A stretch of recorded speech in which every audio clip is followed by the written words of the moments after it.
200 വർഷക്കാലം ദോഷിയായി ജീവിച്ച മൂസാ നബി അലൈഹിസ്സലാമിന്റെ ഉമ്മത്തിൽപ്പെട്ട ഒരു വ്യക്തി അയാൾ മരണപ്പെട്ട സമയത്ത് 200 വർഷവും അയാൾ ദോഷിയായിട്ടാ ജീവിച്ചത്. അതുകൊണ്ട് തന്നെ അയാളെ ബനു ഇസ്രായേലിയരെടുത്തിട്ട് ഒരു ചവറ്റുകൊട്ടയിലിട്ടു, അയാളുടെ ജനാസ.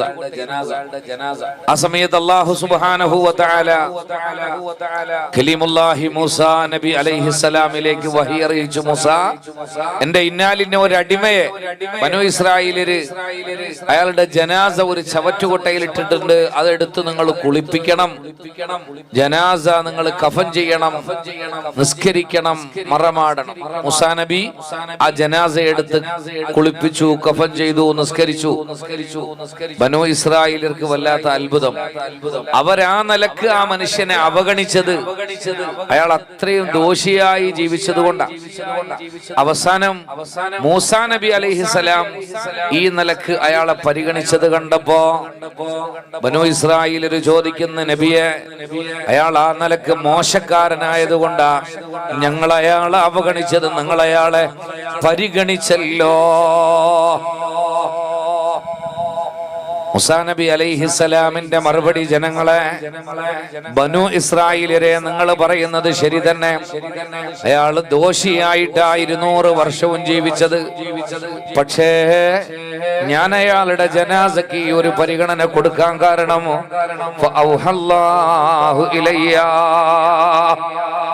അല്ലാഹു തആല എന്നിലേക്ക് വഹി അറിയിച്ചു, മൂസാ നബിയെ, ഇന്നാലിന്ന അടിമയെ നിങ്ങൾ എടുത്ത് കുളിപ്പിച്ച് കഫൻ ചെയ്ത് നിസ്കരിച്ച് മറമാടണേ.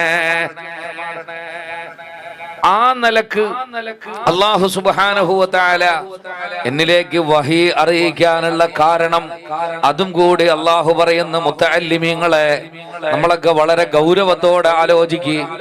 200 വർഷം ദോഷിയായി ജീവിക്കുന്ന ജീവിതത്തിനിടയിൽ ലിഅന്നഹു നളറ ഫിത് തൗറാത്തി ഇസ്മ മുഹമ്മദിൻ മൂസാ, അയാളുടെ 200 വർഷത്തെ ജീവിതത്തിനിടയിൽ എപ്പോഴോ ഒരിക്കല് അയാൾ തൗറാത്തിൽ എന്റെ ഹബീബ് മുഹമ്മദുർ റസൂലുള്ളാഹ് സല്ലല്ലാഹു അലൈഹി വസല്ലമ തങ്ങളുടെ പേര് കണ്ടു. മൂസാ നബിയെ ആ ഒരു പേര് കണ്ട സമയത്ത് ഫഖബ്ബലഹു, അയാൾ എന്റെ ഹബീബിന്റെ പേരിനെ ചുംബിച്ചു. മൂസ വവളഅതുഹു അലാ ഐനൈ, ആ പേരെടുത്തിട്ട് അയാളുടെ കണ്ണിലേക്ക് ചേർത്തി വെച്ചു. മൂസ ആ ഒരു ബഹുമാന സൂചകമായിട്ട് എന്റെ അവസാനത്തെ പ്രവാചകരായ മുഹമ്മദുർ റസൂലുള്ളാഹി സ്വല്ലല്ലാഹു അലൈഹി വസല്ലമ തങ്ങളെ പേരിനെ ബഹുമാനിച്ച കാരണത്താൽ ഞാൻ അയാളുടെ സകല പാപങ്ങളും പുറത്തിരിക്കുന്നു.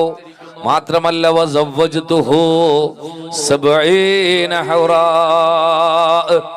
70 ഹൂറില്ലീങ്ങളെ ഞാൻ അയാൾക്ക് നാളേക്ക് സംവിധാനിച്ചിരിക്കുന്നു എന്ന് അള്ളാഹു എനിക്ക് വഹി അറിയിച്ചു.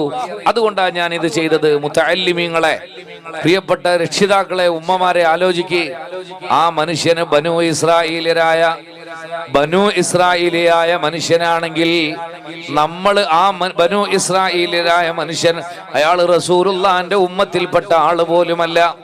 എന്നിട്ട് പോലും റസൂലുള്ളാഹിന്റെ പേരിനെ പരിഗണിച്ച കാരണം അയാൾക്ക് അല്ലാഹു ഇത്ര വലിയ ഫضل കൊടുത്തെങ്കിൽ നമ്മളൊക്കെ അൽഹംദുലില്ലാഹ് റസൂലുള്ളാഹിന്റെ ഉമ്മത്തിൽപ്പെടാൻ ഭാഗ്യം ലഭിച്ചവർ, റസൂലുള്ളാഹിന്റെ ഉമ്മത്തിൽപ്പെട്ട നമ്മള് ആരംഭ റസൂലുള്ളാഹിന്റെ മൗലിദിന്റെ പേരിൽ ഇതുപോലെ സംഘടിച്ച് ഹബീബിന്റെ പേരിൽ സന്തോഷം പ്രകടിപ്പിക്കുമ്പോ എന്ത് ഫضലാ റബ്ബ് തരുന്നതെന്ന് നിർണയിക്കാൻ സാധിക്കില്ല.